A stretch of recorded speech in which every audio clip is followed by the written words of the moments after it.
Welcome, and let's take a closer look at the left panel of the Merode Altarpiece by Robert Campin, painted in 1427 through 1428.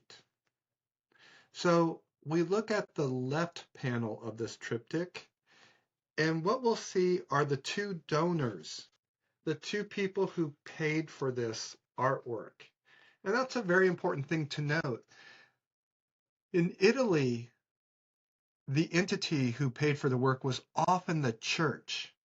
So who the donor is matters. This is a wealthy merchant, and to show his devotion, he hired Robert Campin to paint this.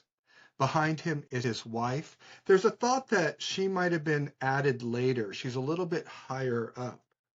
So they're there opening a door, looking into the center panel where a miracle is happening. We look a little bit more closely at them and we can see a bit more. At this time in Flanders, being modest or humble was very important.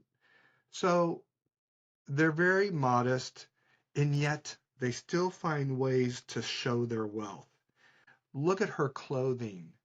She's covered, but you can just tell those are expensive fabrics, generously draped over her. Same for him. That's a very dapper outfit of black.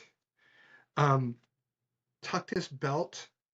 He's got a purse, and then there's a dagger. That's an expensive dagger. That was common at the time. Robbery, crime on the street was common, and a man should be a man of action, able to defend himself and to defend his wife. So he's got this expensive blade at his belt. If you look closely at the woman, her name's Margaret, she's holding rosary beads. If you're not familiar with the rosary, it is a chain of beads, and it helps you keep track of a prayer cycle. So as you work through different beads, you say different prayers. And the rosary is very focused on the Virgin Mary. And so if you complete a rosary, you'll probably have said about 50 Hail Marys. So let's pull back and look a little bit at the setting they're in. Robert Campin has painted them inside of an enclosed garden. And an enclosed garden is very often used as a metaphor for Mary and for her purity. In Song of Songs, chapter 4, verse 12, there's a quote, "A garden enclosed is my sister, my spouse, a spring shut up, a fountain sealed."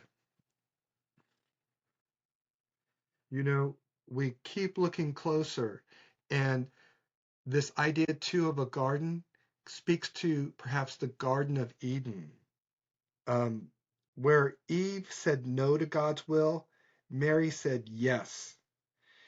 Eve's action led to the fall of humanity, and Mary's response led to the redemption. Eve and Mary are considered, in a sense, a yin and a yang.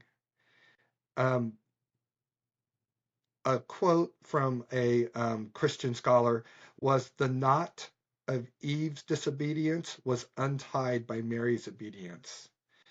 In Christian art, Mary is often shown standing literally on a serpent, symbolizing her role in redemption.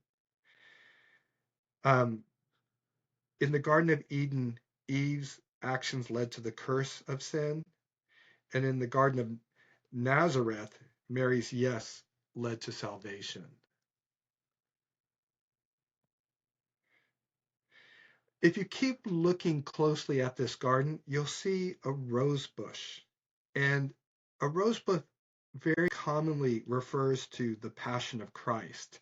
The Passion is sort of this collection, this cycle of events that include the crucifixion.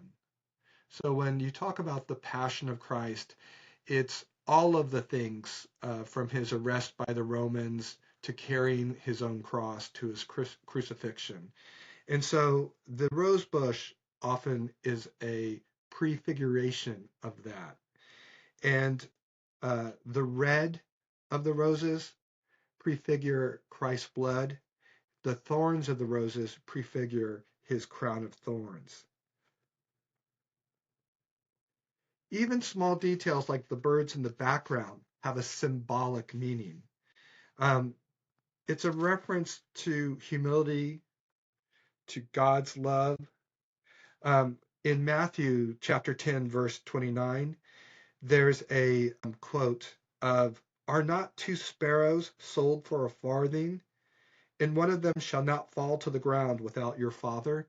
So it's the idea that these two birds that you could buy for a penny, basically, the Bible says that God knows when each one of them falls, and wants you to imagine that if a sparrow is important, think how important a human soul is. So just a lot of interesting symbolism in the left panel of the Merode altarpiece.